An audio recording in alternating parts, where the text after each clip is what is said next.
12वी बोर्डाच्या उत्तरपत्रिका चक्क रस्त्यावर आढळलेल्या आहेत। कळंबोलीच्या रस्त्यावर 12वीच्या उत्तरपत्रिका 12वी बोर्डाचा संतापजनक कारभार इथं समोर आलेला आहे। मनसेनं बोर्डाचा संतापजनक कारभार समोर आणलेला आहे।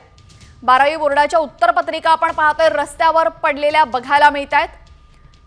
अतिशय संतापजनक असा प्रकार आहे। 12वीची परीक्षा म्हणजे विद्यार्थ्यांच्या आयुष्यातील एक अत्यंत महत्त्वाचा टप्पा असतो आणि याच 12वीच्या परीक्षेसाठी विद्यार्थी अगदी दिवस रात्र एक करून मानपाठ एक करून अभ्यास करत असतात। मात्र अशा पद्धतीने जर 12वीच्या परीक्षा रस्त्यावर 12वीच्या उत्तरपत्रिका रस्त्यावर फेकणार असणार तर हा संतापजनक कारभार आता मनसेनं समोर आणलेला आहे।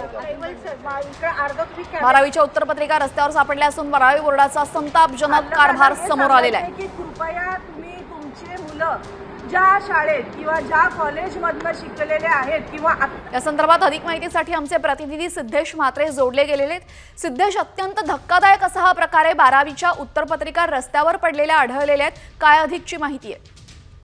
कॉमस्कोर नुसार आता isakal.com आहे देशातील नंबर 1 ची मराठी न्यूज वेबसाईट। प्रत्येक अपडेटसाठी isakal.com ला नक्की भेट द्या। धक्कादायक माहिती आहे। सायन पनवेल महामार्गावरती कामोठे बस स्टॉप आहे। या बस स्टॉपच्या मागे जो मोकळा भूखंड आहे त्या भूखंडावरती 12वीच्या उत्तरपत्रिकेचे 2 ते 3 गठ्ठे जे आहेत त्या ठिकाणी सापडलेले आपल्याला पाहायला मिळत आहेत।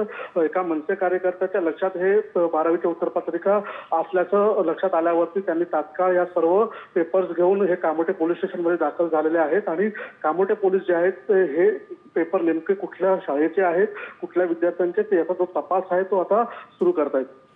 जी नक्कीच, धन्यवाद सिद्धेश आपण दिलेल्या माहितीबद्दल। तर 12वी उत्तरपत्रिका रस्त्यावर पडल्याचा संतापजनक प्रकार समोर आला आहे आणि 12वीची परीक्षा ही विद्यार्थ्यांसाठी अत्यंत महत्त्वाचा असा टप्पा असते आणि अशा पद्धतीने 12वीच्या उत्तरपत्रिका रस्त्यावर सापडल्यामुळे अत्यंत धक्कादायक असा प्रकार हा समोर आलेला आहे। 12वी बोर्डाचा संतापजनक कारभार, 12वी बोर्डाच्या उत्तरपत्रिका रस्त्यावर सापडल्याचा संतापजनक प्रकार समोर आलेला आहे।